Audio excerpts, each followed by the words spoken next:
If you don't teach, you don't solve the problem of ignorance, the problem of the darkness of the soul. Then you address the problem of the human body through healing. I actually want to say that physical problem is not just sickness only. It is, you address it through healing and through addressing financial provisions. Society too has three problems. So I will mention it and pick out one and show you how to solve it. If you want to solve the problem of the system, you start by solving the human problem. They call it human capital development. You can't transform Nigeria until you transform Nigerians. Build whatever infrastructure you like. Do whatever you like to the economy. When you finish, the human beings will spoil it.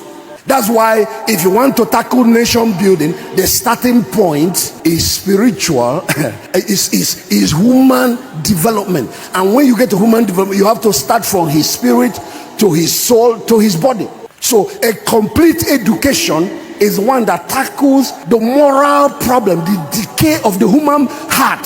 The heart of the human problem is the problem of the human heart. Then you have to deal with intellectual development, and then you have to train the hands and the body. Somebody calls it, you train the heart, you train the head, and you train the hands. Then you have a fully educated man.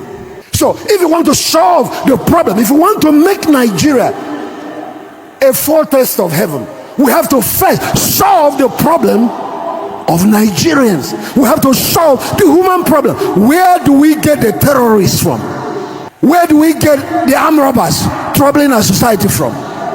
Where do we get the prostitutes from? Where do we get the corrupt pastors and prophets from? Where do we get corrupt politicians from? We did not import them from America or from Britain. Where did you get that witches and wizards trying to kill you for your village or for your family? Where did you get that wicked uncle and wicked auntie?